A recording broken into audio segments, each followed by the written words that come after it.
Tiniyak naman ng Agriculture Department at ilang grupo ng mga hog producer na walang sakit ang mga baboy na binibenta sa mga pamilihan.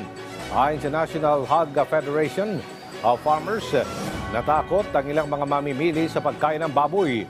Pero ginit ng DA na walang dapat ipangamba dahil epektibo ang ginagawang border control at nahuhuli ang mga baboy na may ASF bago pa may puslit sa mga palengke. Halimbawa, umano rito ang nasabat na 30 baboy sa Mindanao Avenue sa Quezon City na nadiskubring may ASF.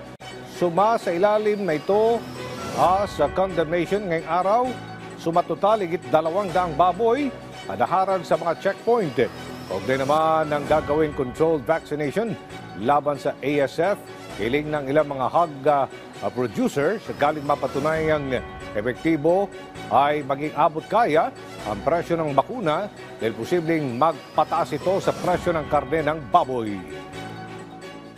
Yung ASF kasi sa baboy, so wag tayong matakot ngayon. It's been with us for the past 4 years. Palipat-lipat lang ng lugar habang wala pa kasi tayong bakuna. Hinihingi namin sa Department of Agriculture, in case na meron ng bakuna na pwedeng gamitin ng mga stakeholder, we hope yung price is not as high as yung unang announcement. Hopefully maging affordable to para sa lahat. Napakaliit naman ng portion nung 400 to 500 pesos. Mas matindi pag nalimas yung baboy.